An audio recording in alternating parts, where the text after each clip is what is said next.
Station, this is Houston. Are you ready for the event? Houston Station, we are ready. SGAC, this is Mission Control Houston. Please call station for a voice check. Station, this is SGAC. How do you hear me? We hear you pretty well. It's a little bit muffled, but we hear you. I think we can understand you. Go ahead, please. Perfect. Thank you, Axiom 3 crew, for the time to speak with us while living and working in the International Space Station. It is an exciting opportunity for us to speak with astronauts on this historic mission. During this event, we'll be asking questions submitted from our members. Great. Well, we're really looking forward to your questions, and welcome aboard the International Space Station. As you know, we got here just a couple of days ago. We joined the Expedition 70 crew, who has been here for several months, and we have been conducting science experiments and doing outreach events since the very beginning. So it's a pleasure for us to talk to you. Go ahead with your questions, please. Absolutely. Can you explain the training that prepared you before going to space?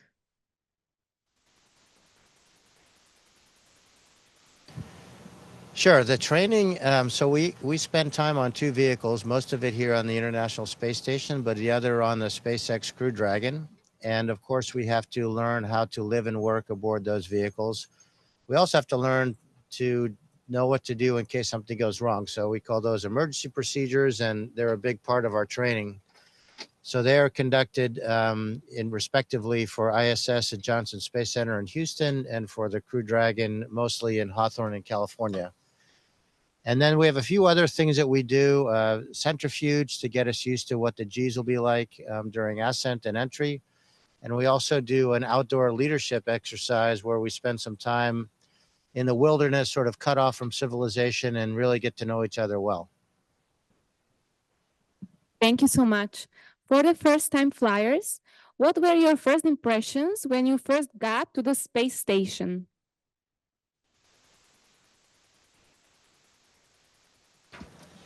Yeah. Well, the first impression was the launch, of course. There's a lot of power pushing you away from ground, and then the acceleration all the way up to space, and then the sudden cutoff of the first stage, and then the reignition of the ignition of the second stage, and then that travel was, yeah, it was amazing. And coming up and seeing Earth, it's so many impressions at the same time. My first impression, which I was focusing on, actually, I have been waiting on since the very beginning of the training, was the moment when I was released by the commander to get out of my seat and to feel the microgravity for the first time. Even though we have been watching all the other experiences of the previous crews, that was something that I was really looking forward to, and it feels absolutely amazing. Well, the first impression, it's definitely the most powerful is the lift off, when you feel your body, pushed up and up. And then the first impression, as soon as we went into the ISS and look at this big infrastructure waiting for us and another crew, everyone smiling, was a very strong feeling. So very glad to be here with this amazing crew.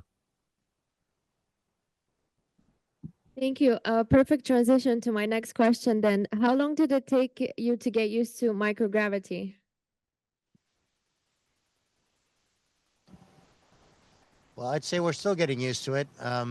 You know, the first sensations are sometimes a little uncomfortable because of the change from 1G to 0G, but most people get used to that rather quickly in a day or so. But the bigger change is getting used to moving around, because first of all, it's really effortless. You have to push so lightly to go from one side of a module to the other.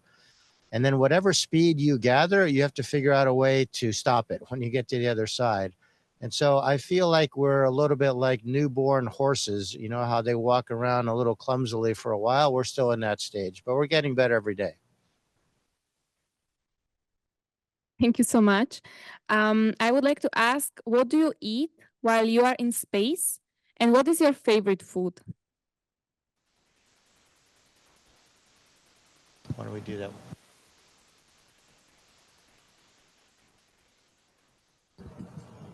Yeah, so we eat, most of it is packaged, some is rehydrated, and some is food that we just heat up. And my favorite so far actually has been barbecue brisket. I didn't see that coming, but that tasted really well. And we have already worked on that list of things that we have been eating for quite some time. When we first started our training 8 months ago, that was one of the very first things that we worked on it. We chose specifically through several food options as well as drink options during the selection processes, and we determined what we would like to have over here, and that was prepared in a meticulous way for a long period of time. I think Walter's going to say pasta. Definitely macaroni and cheese is one of my favorites. But the nice thing is that in space, your taste and the way you appreciate the food is changing. So some of the food that we prepared in our personal menu, actually they taste differently from the ground. So we'll see what will be the most favorite food in the next days. Go ahead with your next question. And what made you want to go in space, and how do you feel about the risks?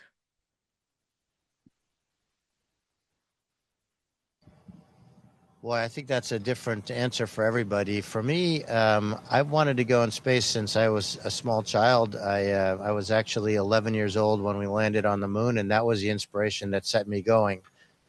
A couple things changed along the way, but a little bit later in life, when I was an aviator and thinking about becoming a test pilot, I learned that a lot of the original astronauts came from that community. And so that just redoubled my interest in it. And the risk, it's something you think about very early on. I think by the time you get to sitting on top of a rocket, that is behind you because you've sort of assimilated all that, and you wouldn't be there if you were too worried about it. It's definitely dangerous, but I think the risks are very well studied and very well understood and mitigated to the maximum extent. You can see the safety record has been pristine for many years now. So I think that is, it's something to think about, but you think about it much, much earlier before you really get into it.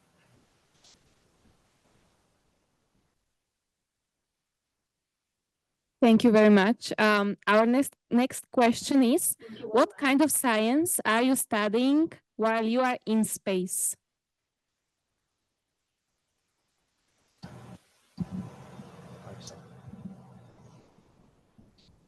We're studying a wide range of different sciences. In my case, I'm continuing the European Space Agency program of science, which normally runs over several missions.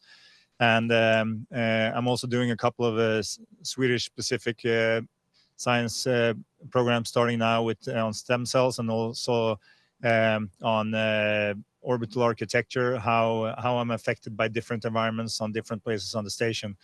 And those will also continue on several missions. And it's a wide range of different science, all the way from medical science to material science and technology demonstrations. We are also working specifically on 13 different experiments coming from different areas like biology, microbiology, and human anatomy, and composite materials, as well as the medicine related areas. And we have been, that's coming from different science institutions as well as universities. And actually one of the experiments are coming from the middle school children. So it varies from different parts of the country, from different parts of the research communities. Well, let me stabilize. As you see, flying in space still needs some skills. And I will be working on different scientific experiments provided by multiple institutions. So we have some experiments on the degenerative diseases like the Alzheimer and the Parkinson. So we want to see how some of the process affecting our brains can develop in space. I'm working on some new fabrics and even a new space flight suit. And we have other experiments based on new textiles and other samples that we brought from the ground. So as the other colleagues were saying, there's so much science on the ISS, and we are trying to leverage to any angle. Yeah, so we're doing a total of 30 experiments that my crewmates have described, as well as many, many outreach events. So our days up here are quite busy. Go ahead with your next question, please. Sounds amazing. And I know you talked about this a little bit, but what is it like to see Earth from space?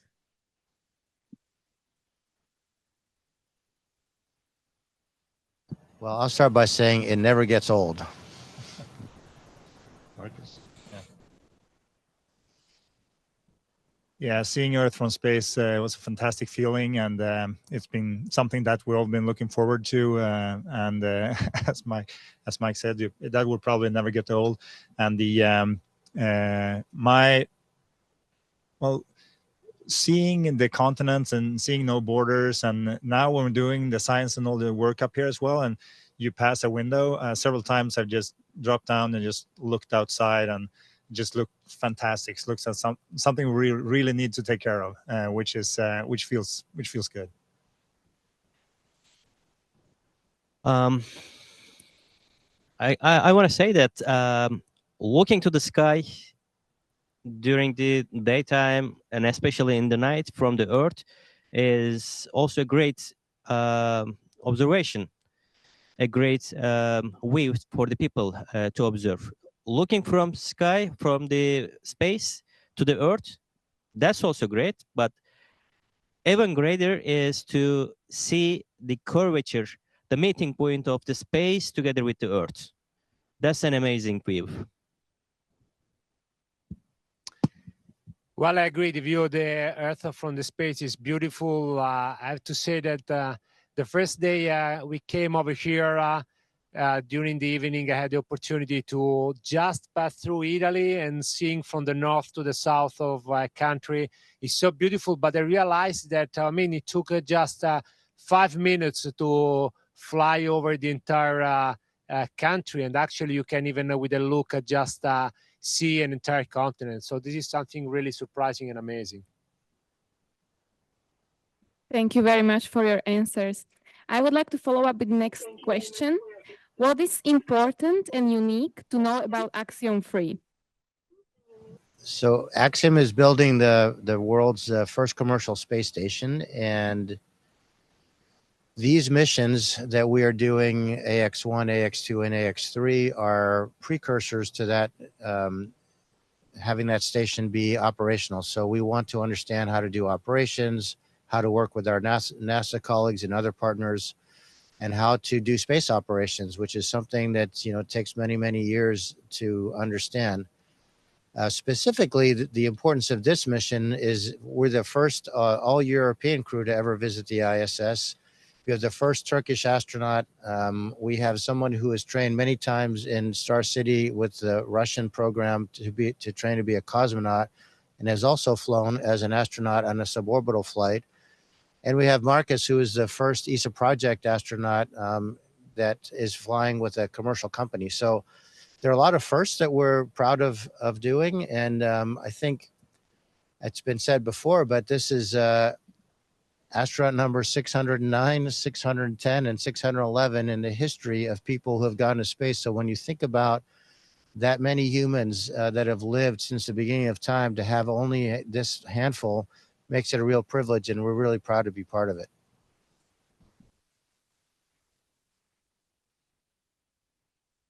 Thank you so much. On to the next question. How does expanding access to space benefit humans on Earth?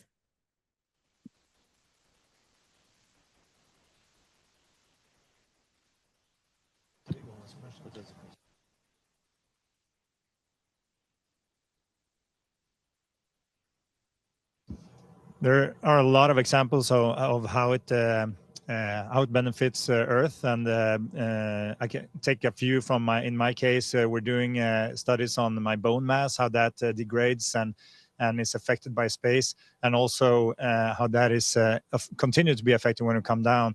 And that is we know a lot about that, but there is still a lot of unknown. And using the space environment to study that accelerates the process, which teaches us things that we didn't know for medicine, for instance.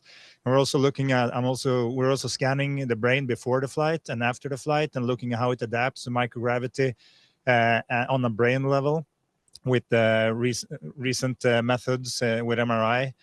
And we're also looking at how how the balance system is affected for vertigo, for instance, a visual vertigo as well, which is something not related to space at all, but it's difficult to induce this level of stress on the brain without, or in an ethical way, without going to space. And so since we're going here, we're doing that study at the same time. And there is also a lot of examples when it comes to space in general, not only human space flight, where we benefit Earth on getting the data, keeping the communications up, and having situational awareness about what's going on our planet. The last question is, what would you tell someone who thinks, I could never be an astronaut, and convince them that they can do it?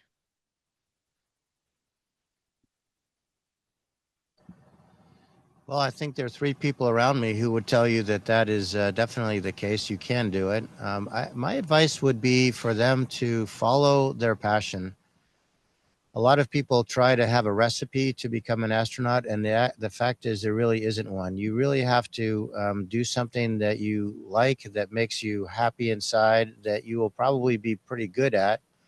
And then you can start to excel in your field, and maybe you will be so distinguished that you could become an astronaut. But anybody has the potential to do it. It's about applying yourself, but most importantly, it's about really doing something that you love. And if it doesn't work out, if you don't end up being an astronaut, then at least you'll be happy, and you have the best chance of doing it if you really follow your passion.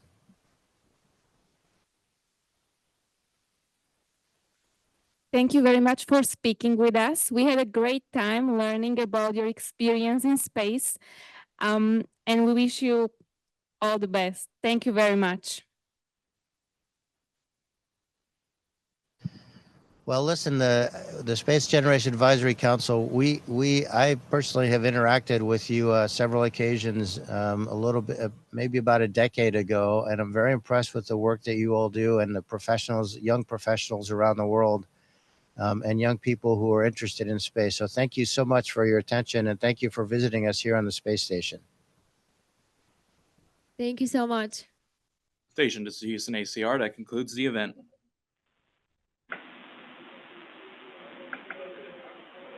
Thank you to all participants. Station, we are now resuming operational audio communications.